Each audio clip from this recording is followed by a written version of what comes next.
¿Qué tal? Buenas tardes. Se había cortado un poquito. Muy bien.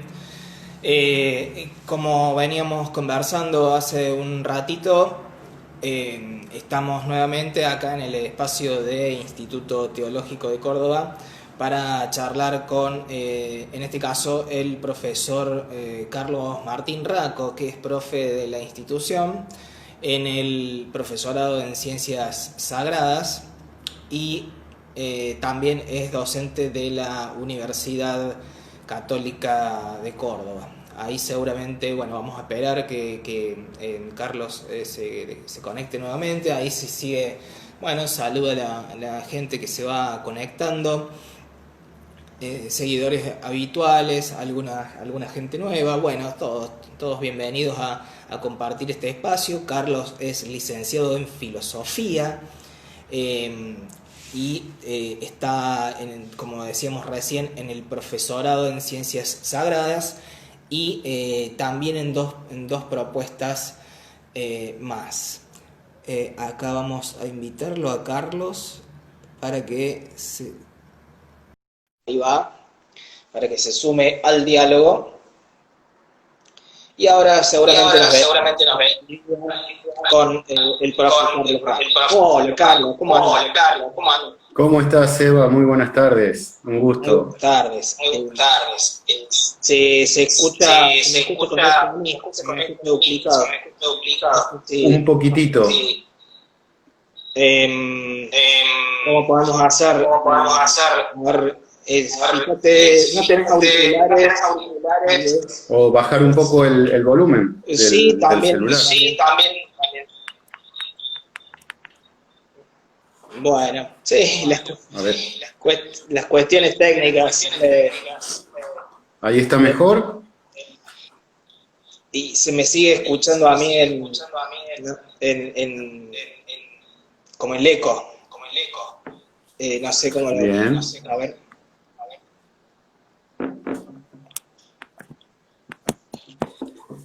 Ahí. A ver. Bueno, sí, perfecto. Bueno, sí. No, se sigue escuchando, no importa. ¿Se sigue escuchando? Sí, a lo mejor, Yo no lo percibo para nada, por eso lo tengo que chequear con vos. Ah, claro. Bueno, vale, sí, no sé, quizás alguno de los participantes nos pueda decir, si lo escuchan en duplicado también. Bueno, les pedimos que Nos van avisando, cualquier cosa yo intento ver, mis auriculares no son muy buenos, pero podemos hacer algo. Dale, perfecto. Bueno, contanos, Carlos, un poquito en este espacio de diálogo que tenemos con docentes, estudiantes, miembros de la comunidad educativa. ¿Cuál es tu evaluación de lo que va de este año, a partir de tu experiencia personal, de los de tus colegas y las instituciones en que trabajas? Con todas las particularidades que tiene este año, ¿no?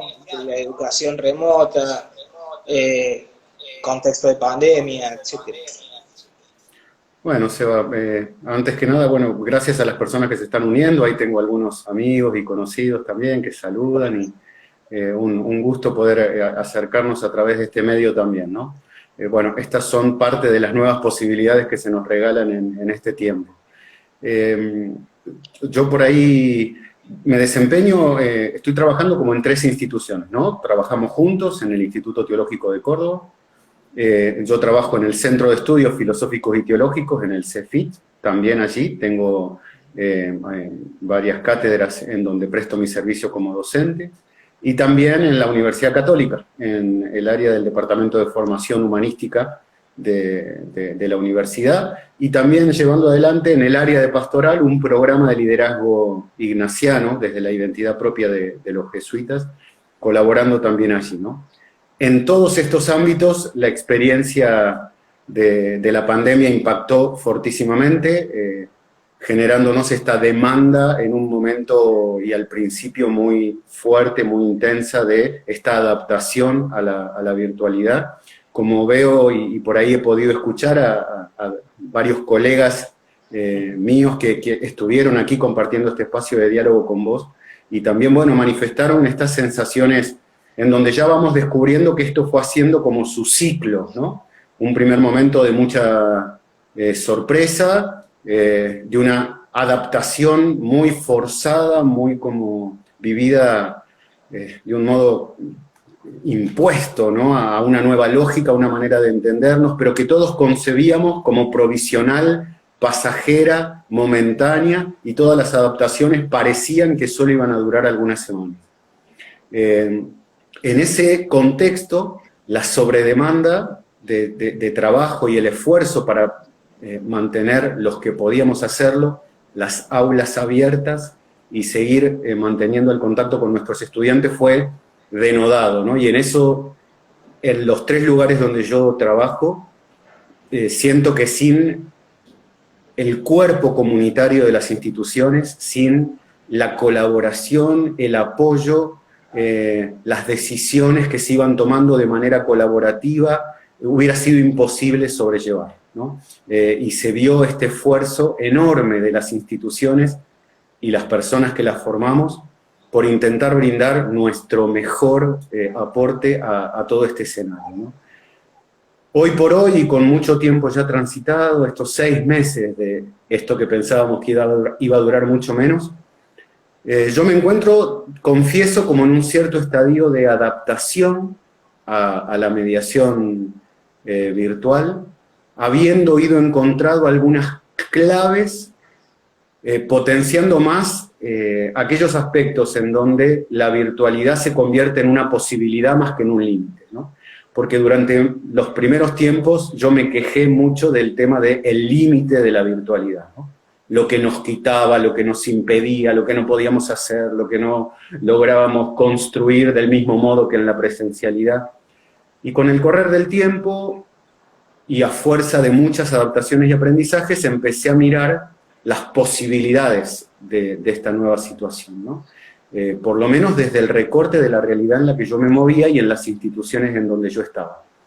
Esto de ninguna manera me impedía seguir tomando contacto y visualizando las enormes necesidades y déficits de otro montón de espacios que, por no contar con los medios tecnológicos adecuados, la falta de conectividad, la carencia de algunos medios fundamentales, no podían acceder a eso, ¿no? Y eso sigue quedando en mí como una gran pregunta y como un gran desafío de cara a lo que entendemos como la equidad educativa, ¿no? Que me parece que emergió delante de nuestros rostros con una contundencia brutal, haciendo que, como muchos pensadores dicen, ¿no?, la pandemia sirvió como de un gran reflector que iluminó las cosas que ahí ya estaban dándose, pero que, bueno, por una u otra razón a veces no queríamos mirar tan de frente, ¿no? La pandemia desnudó muchísimas realidades, reveló necesidades, desigualdades, inequidades, y me parece que de acá en adelante ese es otro de los aprendizajes que de esta situación debemos como tomar, ¿no? Es decir, que no podemos permitirnos poner piloto automático y vivir encerrados solo en nuestra pequeña parcela, sin mirar y sin sensibilizarnos con las situaciones que vivimos alrededor, ¿no? Entonces, te diría, para redondear un poco la respuesta a lo que me preguntabas, que de alguna forma el desafío de la pandemia para mí trajo un montón de aprendizajes, de destrezas, de nuevas habilidades en el mundo de lo virtual, que tuve que ir aprendiendo de a poco, y que hoy por hoy logran ser un cierto territorio de comodidad y hasta de cierta creatividad, pero también me desafía como formador de docentes y como docentes a un compromiso redoblado por la sensibilización frente a estas otras situaciones en donde la verdad que la desigualdad educativa se ha vuelto casi grosera, ¿no? Entonces, un poco hoy hago como esa pequeña síntesis de elementos, ¿sí? ¿Y a los estudiantes cómo los ves? Mira, te mentiría si por ahí... debería ser como un diagnóstico un tanto diferenciado según te hable de lo que percibo en el mundo de la universidad y lo que va pasando en el mundo de los profesorados, ¿no? Bueno. En el mundo universitario, por lo menos en mi experiencia y en el trabajo en la Universidad Católica, logramos generar como un cierto sostenimiento del vínculo personal y pedagógico a través de la virtualidad, que ha como provocado una retención de matrícula bastante alta, es decir, no se ha dado como un desgranamiento o una pérdida del estudiantado a lo largo de todos estos meses, se ha logrado construir como un vínculo más estable.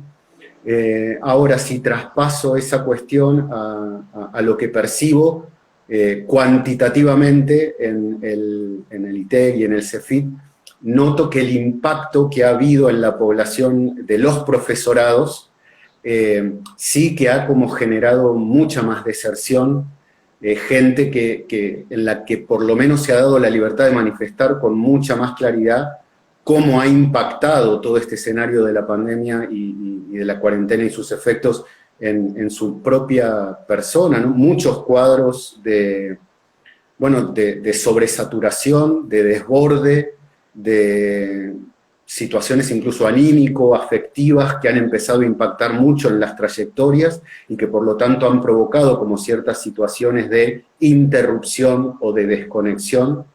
Y eso ha sido siempre, tanto en el CEFIT como en el ITEC, un tema de muchísima preocupación, ¿no? Yo en eso admiro la capacidad de las dos instituciones de estar como personalizadamente atentos a las situaciones de cada uno, informando permanentemente, miren, tal estudiante ha manifestado tal dificultad, miren, tal persona por ahora suspende, pero va a retomar, fijémonos qué estrategias podemos usar con tal estudiante que está atravesando este tema. Entonces, así como he percibido esta cuestión del impacto fortísimo, también he descubierto esta capacidad de las instituciones de una sensibilidad para poder acoger, atender, acompañar y darnos el mensaje clarísimo de que el vínculo pedagógico es también un vínculo personal que se van como cultivando a la par, ¿no? En el sentido de que el cuidado por las condiciones integrales de quien estudia también hacen a la posibilidad de ese desempeño. Y entonces fuimos invitados a generar toda suerte de estrategias alternativas, casi para que esto que muchas veces se ha hablado tanto, ¿no? Del acompañamiento de las trayectorias, lo hablamos mucho en el campo de la formación docente y pedagógica, se está haciendo sumamente real y encarnado en este contexto, ¿no? Entonces, veo que sí hay en el espacio de los profesorados un impacto fuerte. También veo gente que ha aprendido, ha sido capaz de reformularse y de ir encontrándole la vuelta al trabajo virtual. Me admira, nosotros tenemos también población no solo juvenil, ¿no? Nuestro estudiantado también acoge personas de distintas edades, y en ese sentido la capacidad que han tenido muchas personas ya, más allá de los 40 o 50 años, ¿no? De redoblar su compromiso para hacer sustentable su trayectoria a través de la virtualidad. A mí eso también me ha despertado una admiración muy, muy grande, ¿no? Por eso vuelvo como algo que decía al principio, creo que nada de esto sería posible si no se hubieran reforzado como se reforzaron los sentidos de la red comunitaria, ¿no? Que nos ayuda a mirar todas las realidades y nos alienta permanentemente a cuidarnos entre nosotros, ¿no? Para mí esa es como una de las claves fundamentales que la pandemia y la cuarentena también trajeron como un nuevo mensaje social, ¿no? Desde hace mucho se viene hablando de la posibilidad de ir instaurando en la sociedad y en la cultura una ética del cuidado, ¿no? Pero bueno, venía siendo como una reflexión quizá más teórica. Hoy por hoy esto ha cobrado ribetes de una concreción, de una cercanía y de un desafío permanente, ¿no? Entonces, también, digo, me animo como a unir un poquito la pregunta anterior con esta otra, a través de este enlace temático que tiene que ver con la cuestión del desplegar nuevas maneras de cuidar y de cuidarnos, ¿no? Carlos, y además de esta ética del cuidado en el plano cultural, quizás, no sé, decime vos que estás en el ámbito de la filosofía, ¿hay un interés creciente por la filosofía, por la teología, por lo trascendente en general, en este marco de pandemia, de más tiempo para la reflexión o de más cercanía con la muerte, incluso, que la estamos viendo diariamente en los medios de comunicación. No sé cómo ves este fenómeno. Mira, yo por lo que puedo percibir, digo claramente que si bien esto estuvo con mucha más fuerza presente en los comienzos del tiempo de la pandemia, se suscitó todo un mundo reflexivo pretendiendo, intentando analizar el fenómeno que estaba empezando a suceder. Empezó a haber una profusión de publicaciones, una difusión de artículos y del palo de estas dos ciencias que vos mencionabas, ¿no? De parte de la filosofía y de parte también del mundo de la teología, que de alguna manera también buscaba intentar explicar o dar algo de sentido a esto que nos estaba tocando vivir, ¿no? A mí me parece que sí, que ciertamente hubo como un resurgir de la reflexión sobre estas cuestiones, porque lo que la pandemia provocó fue, como vos decías en cierta medida, el ponernos otra vez de cara a experiencias o situaciones límites, ¿no? La vivencia de la percepción primero de la fragilidad humana, ¿no? Nosotros que muchas veces vivimos en la fantasía de la omnipotencia en todos los sentidos de la vida, nos hemos visto expuestos a ser testigos de cómo un ser microscópico, ínfimo, ¿no? Al modo de, como decía Bill Gates en aquella conferencia que se hizo famosa también del 2015, cómo este ser microscópico lograba desarticular todas nuestras certezas. Y sigue haciéndolo. Hoy todavía no sigue habiendo terapéutica, no sigue habiendo vacuna, no sigue habiendo herramientas del todo certeras para poder acompañar los procesos de la enfermedad. O sea que la experiencia de la fragilidad se nos ha vuelto absolutamente central. Y creo que eso es una disrupción cultural. Porque más bien, culturalmente, estamos aunque suene un poco arcaico, pero seguíamos un poco en la fantasía del superhombre, ¿no? En el estadio de el sentir que lo podíamos todo, que nos autoabastecíamos, que éramos capaces de controlarlo y manejarlo todo. Y de alguna manera esto vino como a confrontar esa certeza.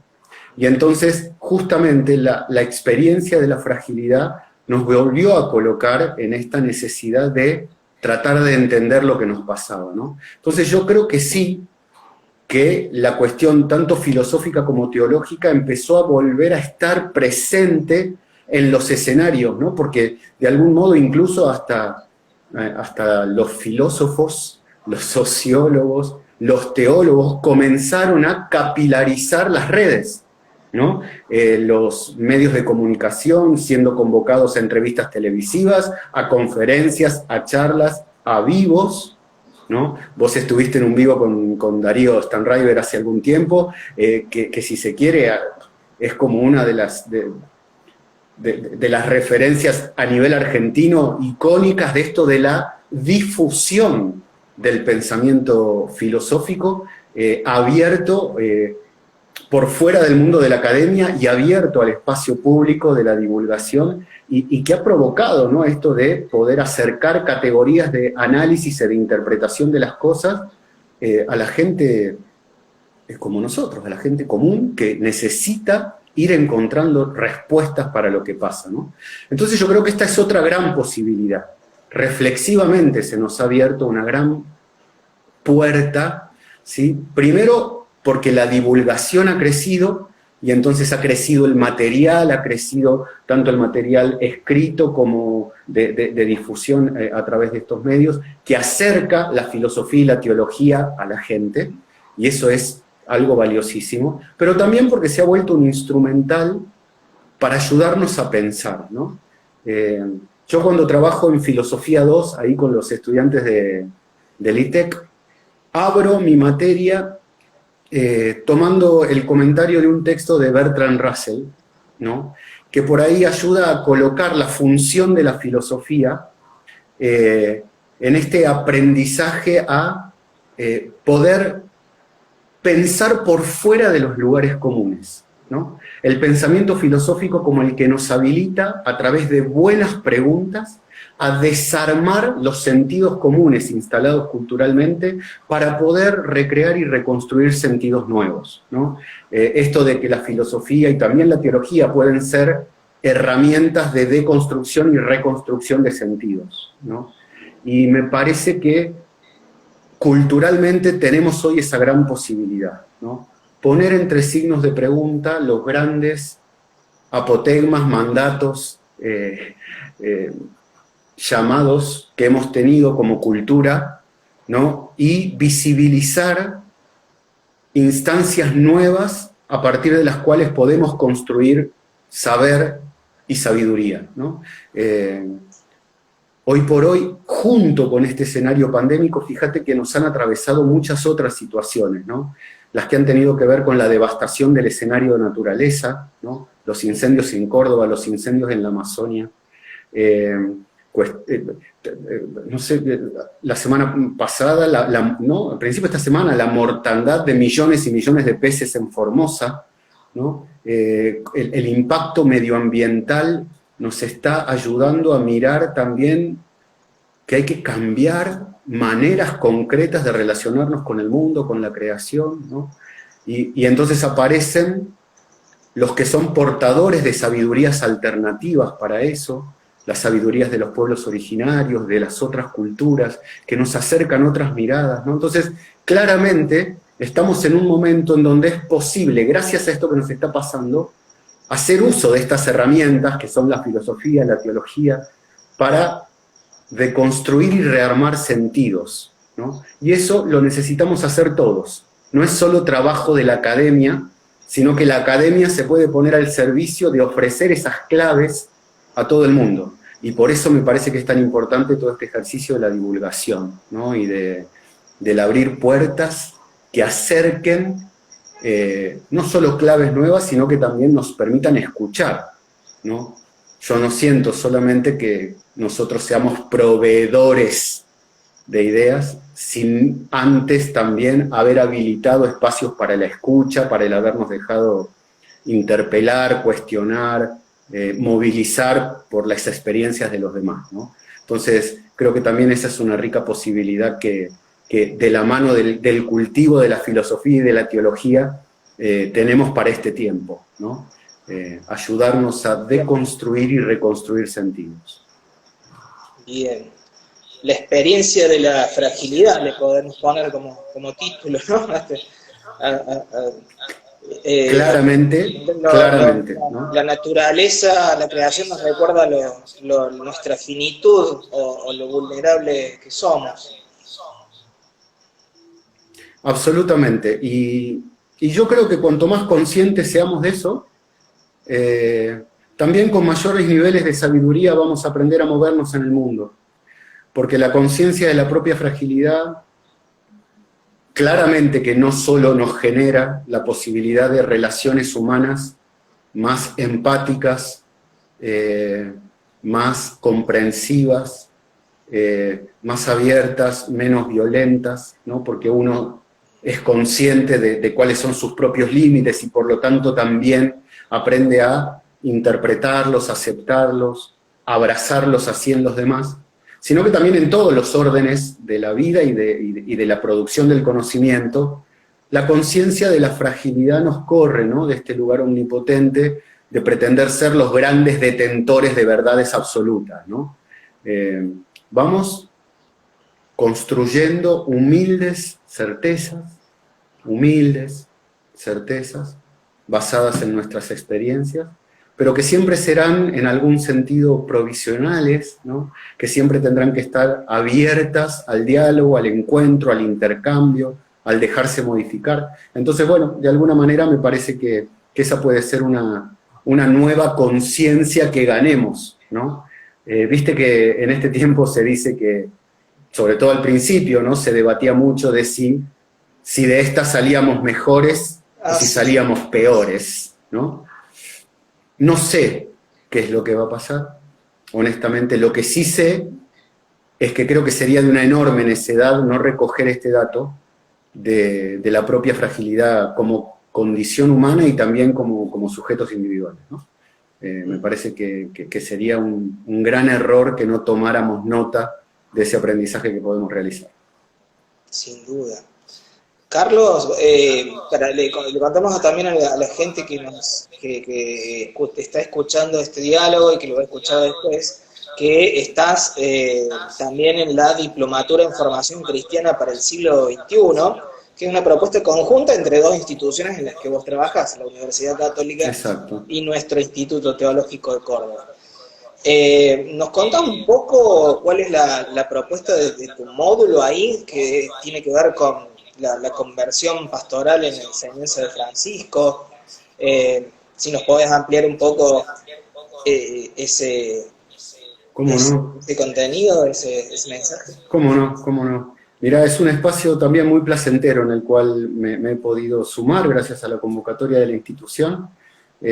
Junto con la profesora Belén llevamos el módulo adelante. Belén Elías, y sí. Bueno, exacto, ¿no? Con Belén Elías. Y la idea que toda la diplomatura en general propone es la de abrir algunos espacios como para posibilitar una profundización en la formación teológica, si se quiere, de cristianos de las comunidades, agentes de pastoral, catequistas, docentes, coordinadores de pastoral, equipos de trabajo, por ejemplo, de ámbitos de una pastoral juvenil o de una pastoral escolar, que busquen por ahí cómo poder darle un sustento más hondo al contenido de la fe que profesan, ¿no? Y que también pueda posibilitar, a partir de esa relectura de algunas dimensiones esenciales del misterio cristiano,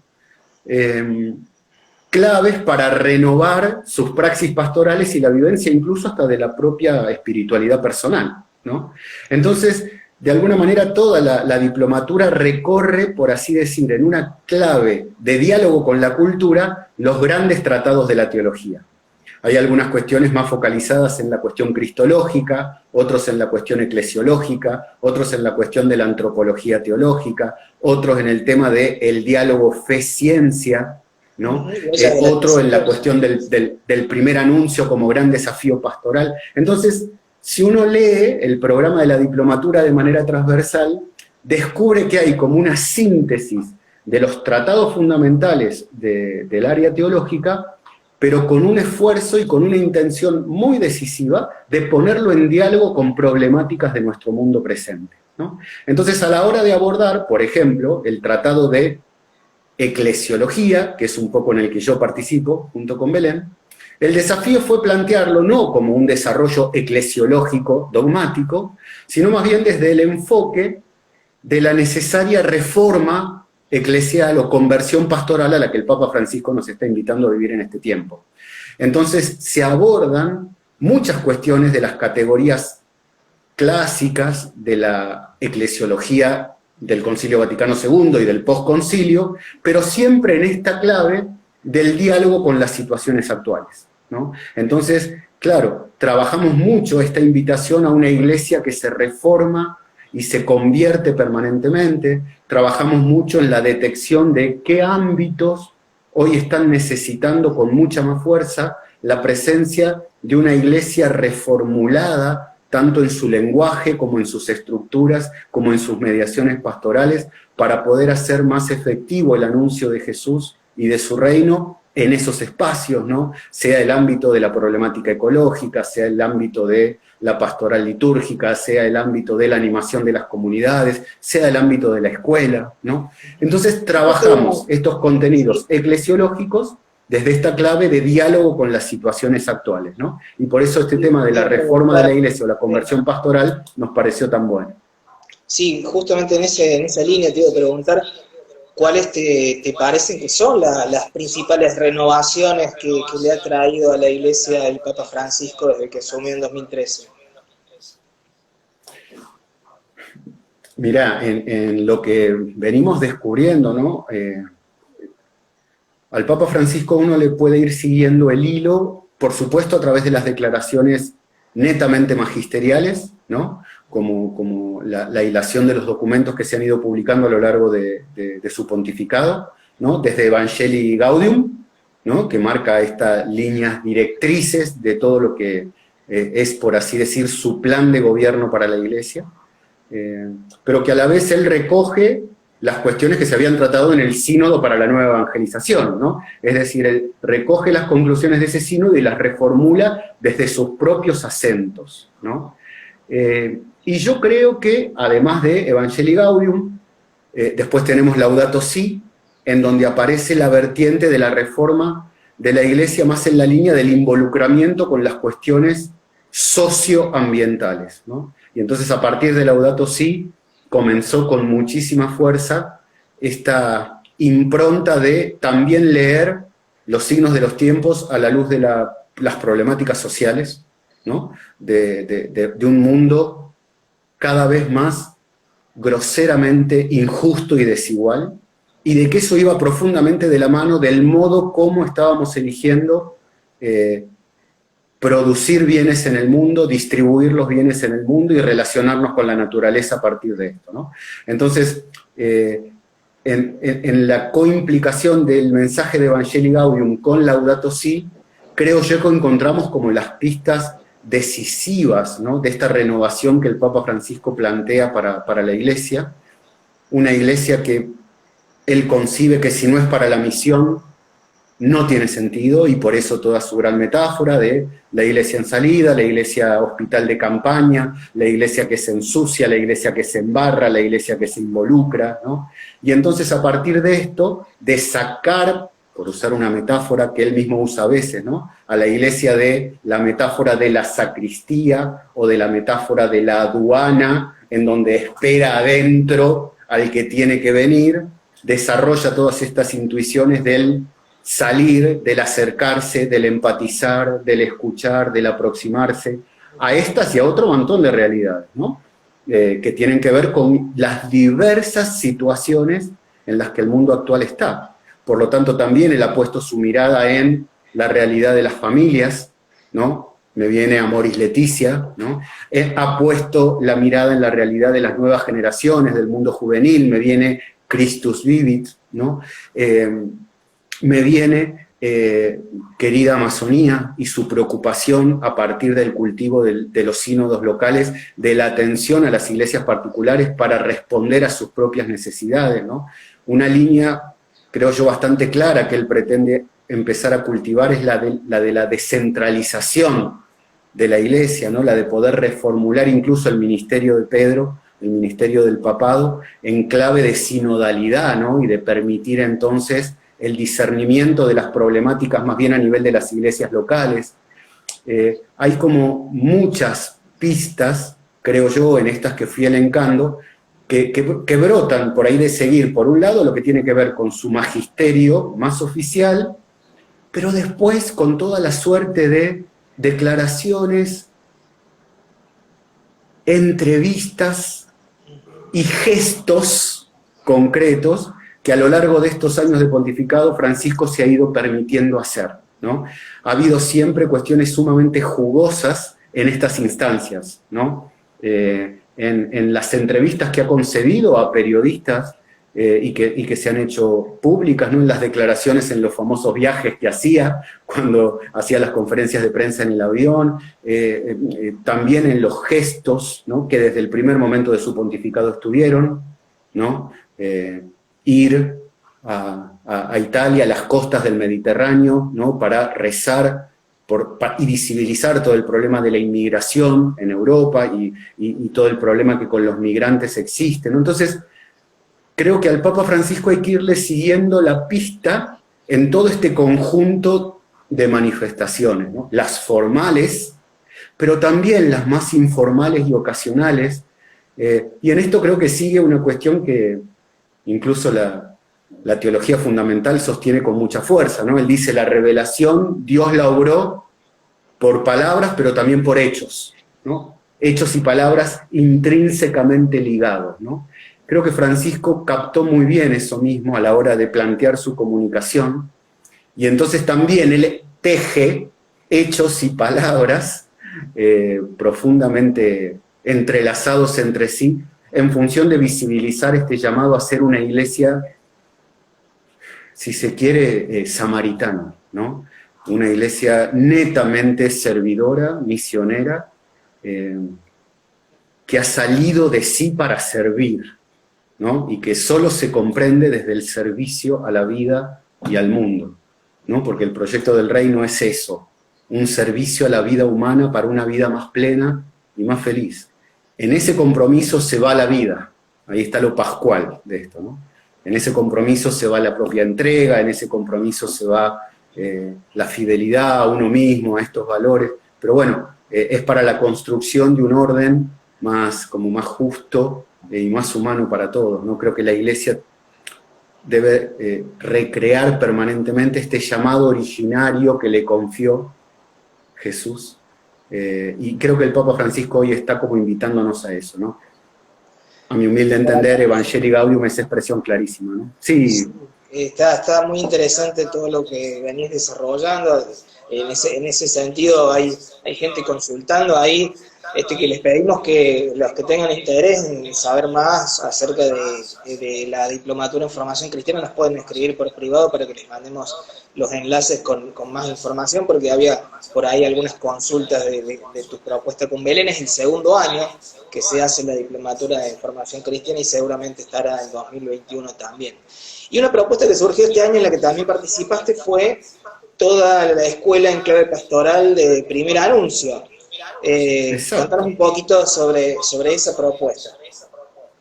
Bien, acá también la iniciativa del ITEC tuvo que ver con ofrecer un espacio de formación para agentes de pastoral, sobre todo para agentes de pastoral educativa. Y cuando digo agentes de pastoral educativa, desde el plafón que manejamos metodológicamente de la escuela en clave pastoral, estamos hablando efectivamente, ¿no?, de que todos los actores, los sujetos institucionales, tienen o llevan adelante algún tipo de acción pastoral, ¿no?, en la escuela, desde su propio lugar. Y entonces hay como un destinatario bastante amplio de esa diplomatura y que focalizan aquellos que tienen por profesión o por vocación responsabilizarse de estos espacios en la escuela, ¿no?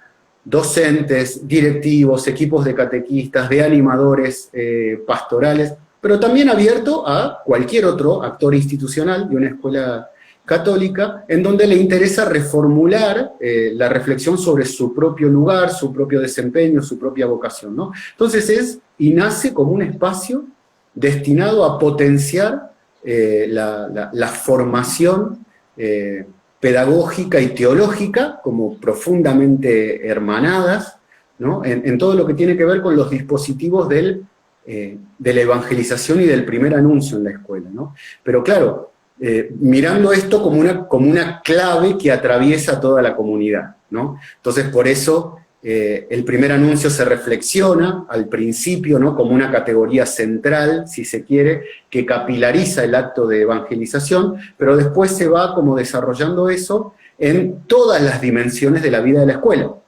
¿no? No solo es pastoral la catequesis, que es uno de los capítulos, sino que también es pastoral la relación con los saberes curriculares. Y entonces hay todo un trabajo de desarrollo de cómo tensar el diálogo entre teología o pastoral y ciencias sociales, entre pastoral o teología y ciencias naturales, cómo capilarizar en los equipos de gestión, de conducción o de animación institucional este espíritu pastoral de animación. Entonces viene el módulo de la cuestión de la gestión y de la animación comunitaria en una escuela en clave de pastoral, ¿no? Entonces se va como haciendo fuerza en cómo esta cuestión de la clave pastoral de la escuela atraviesa las distintas dimensiones de la vida institucional y ofrece herramientas para llevar adelante ese diálogo, ¿no?, entre la dimensión propiamente secular de la escuela y su mirada desde la perspectiva de lo pastoral, ¿no? El trabajo en la escuela está centrado en la transmisión de la cultura, ¿no? Los saberes y los sujetos que portan esos saberes somos los protagonistas de todo lo que pasa en la escuela. Ahora, en una escuela de inspiración cristiana, en una escuela en clave de pastoral, en una escuela que tiene como clave de comprensión el anuncio del reino formulado por Jesús, este diálogo entre fe, cultura y vida hay que construirlo, ¿no? Posibilitando este trabajo de discernimiento de los saberes a la luz de la fe, ¿no? Para que lo que finalmente terminemos comunicando sea una mirada cristiana de la vida que permita a quienes la recibieron no solo transformarse y convertirse personalmente, sino sentirse invitados e invitadas a la transformación del mundo, de la sociedad, ¿no? Digo, ¿qué otro sentido tendría una escuela católica, una escuela de la Iglesia, si no formara en esta misma intencionalidad de transformar el mundo en un espacio más humano? Creo que no tendría sentido, claro, no tendría sentido trabajar allí si no fuera para eso. Entonces, pero para eso hay que comunicar una visión del mundo, una comprensión de la historia, de sus procesos, de qué tiene que ver Dios con eso, de cómo configuramos y experimentamos el sentido de nuestras vidas a partir de esta clave cristiana, ¿no? De un Dios que se ha hecho hombre para compartirnos esta mirada, ¿no? Entonces, bueno, ese es el desafío que en este trayecto de formación intentamos desplegar, ¿no? Sí. Esta posibilidad de hacer real el diálogo, fe, cultura, vida. Y vida, ¿no? Fe, cultura y vida. Interesantísimo. Sí, bueno, hay mucha gente de distintos puntos del país participando, de Salta, de Corrientes, de Buenos Aires, Córdoba, por supuesto. Así que se ha hecho un hermoso espacio de formación allí. Bueno, Carlos, totalmente. Gracias por tu generosidad. ¿Estás en La Calera? Sí, yo vivo acá en La Calera, en las afueritas de Córdoba. Pero bueno.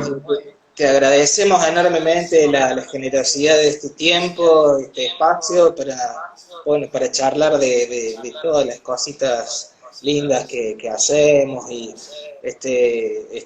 la participación de nuestros profes en la formación de mucha gente, tanto en las carreras como en los cursos online. Bueno, hay gente que se había preguntando ahí por toda la escuela en clave pastoral, por la diplomatura en formación cristiana, que por favor nos escriban por privado y le vamos a ampliar la información. Carlos, bueno, perfecto. Un abrazo grande y muchísimas gracias por... Muchas gracias. Gracias a los amigos que han saludado ahí, se han hecho presentes y han saludado. Así que gracias a vos, Eva, por la convocatoria y que podamos seguir armando comunidades, ¿no? Son las comunidades las que nos sostienen en estas cosas y por eso, como decía antes, que esto nos ayude a seguir estrechando vínculos, armando lazos que nos hagan sentir unidos y que desde esa confianza que nos da la comunidad nos sintamos lanzados a transformar las cosas para un mundo mejor. Por supuesto, vamos a ir por ese camino. Bueno, Carlos, un abrazo grande. Va a quedar la charla guardada en nuestro Instagram TV. Perfecto. Se la mandamos también a nuestra gente para que la comparta. Un abrazo grande. Muchísimas gracias. A todos los un abrazo. El diálogo. Buenas tardes. Gracias por todo. Hasta luego. Chao, chao.